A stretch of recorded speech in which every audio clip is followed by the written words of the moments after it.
everyone, and welcome back to the realistic mode of War Thunder. I'm Major Kukri, and today we'll be flying out the F7F Tigercat, a Tier 4 battle rating 6.0 twin-engine American naval fighter. Now, the Tigercat is a very good aircraft, I have to admit. Its climb rate is one of the best out of all the American fighters. It can quickly get up to altitude and perform its role as a boom and zoomer. Here I managed to climb with the 109s, even though yes, there's Spitfires above me, but that's normal business. Yes. My job is to use my nearly 10-second burst mass to completely destroy any enemy team members that even think about heading on with me. So, here we have a couple contenders, an ME-109, well, two ME-109s. They're both closing at me and a tall 152. So I try to position myself more favorably before I enter this confrontation.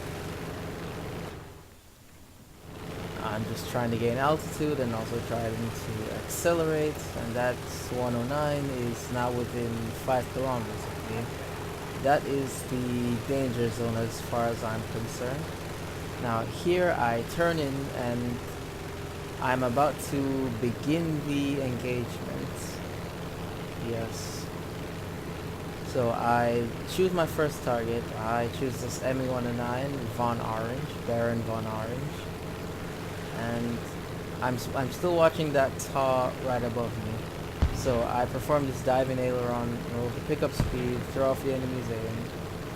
He tries to pull up and over and evade. That's the right thing to do, but unfortunately my 20 mils had something else to say about that.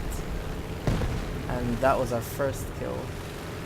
Now here I decide to lose all my altitude. It seemed like a good move at the time. The tall was up there and I didn't want to get harassed by it, so I went to low altitude and I abused the Tigercat's one of the Tigercat's main strength, its speed. This plane can pick up a very good amount of speed in a dive. Now given it's not as fast as say the P-51H, but it's close to it. It's close. Now this guy does a smart thing and turn to evade, and he's about to do something stupid afterwards. I take myself into the vertical and he, funnily enough, comes up with me and tries to get guns on target and begins to spray randomly. No matter though, I just loop over, pop my flaps, come right back down on him, pray to God the Spitfire doesn't steal my kill. Looks like he doesn't, and line up on him. He turns again, but that won't work. I put shots into him, and that was our second kill. So 2 109s out of the match.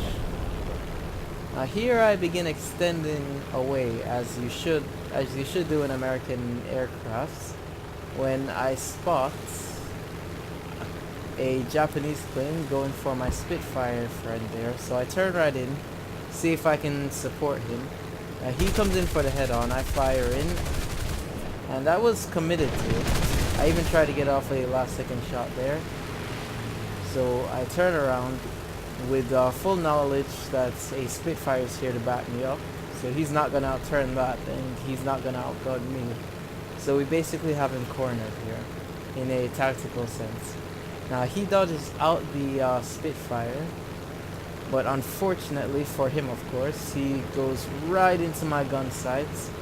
I put the cursor on target, send a couple warning shots his way. Yes, those are warning shots. I try to avoid shooting down my Spitfire friends here, and I get my 20 millimeters in him for our third kill. Yes.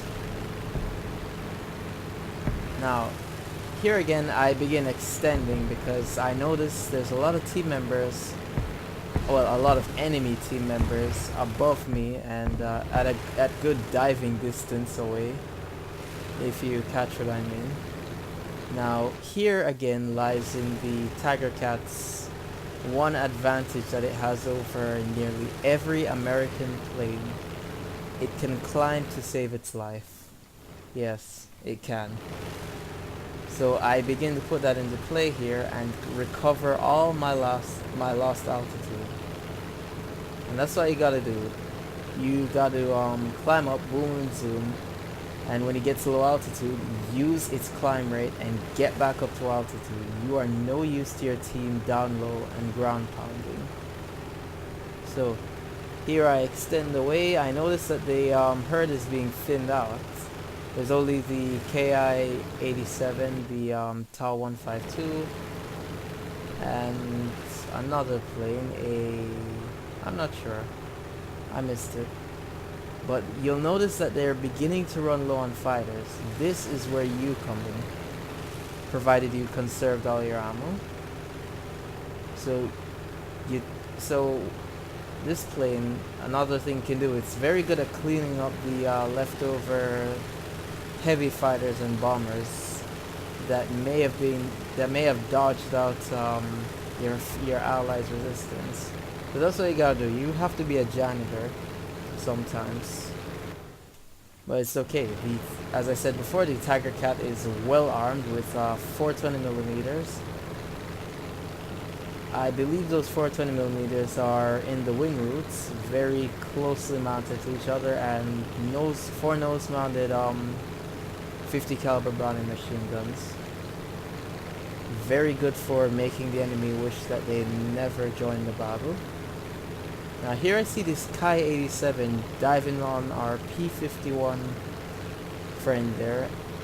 I try to get up and get more altitude than him, so you'll see me position myself here.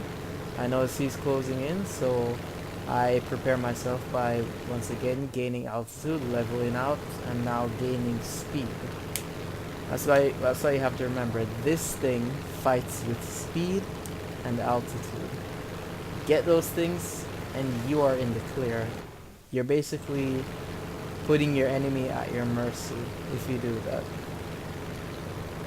So this Ki-87, he's in pursuit of a P-51. I'm not sure, I wasn't sure at the time if he could successfully catch him,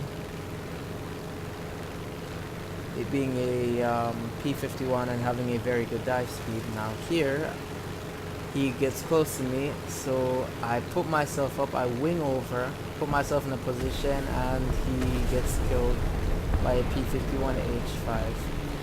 Doesn't matter, that's how it happens sometimes, you know. You win some, you lose some. I've already got 3 kills, and I'm fairly satisfied.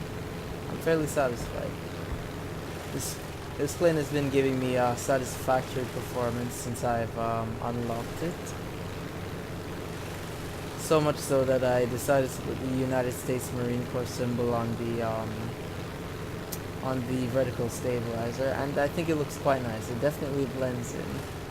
Now, don't think I've forgotten about the doe that has mysteriously disappeared, but one of my teammates uses an order, so we are able to locate him, and I believe we'll catch him right near to his airfield.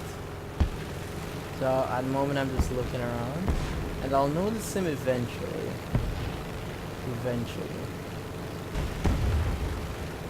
Okay, here we are. We've located the Doe 335. Now he's just taken off from his airfield, but normally I don't airfield camp unless it's the end of the game and I really want to just kill the last team member. So I'm confident that he can't see me out of this distance, though we can all see him. And you know, a side note here, I've been talking up the armament so much because it's very satisfying to get a kill with them. There's no feeling, like, it feels unlike nearly every other American fighter. It's just so satisfying to kill someone, either pilot snipe them with the 50 cals or blow their plane apart with the 20mm cannons. And yes, here we go. We get ready, we line up on him. He's low, he's pretty low on energy, and he must have noticed that his AAA is firing at something. So he turns in, tries to avoid my guns, but to no avail. I simply pilot snipe him. I'm not sure if that was the 20 millimeters work or the 50 cals, but either way, his pilot is not recovering from that. And that was our fourth kill for this match.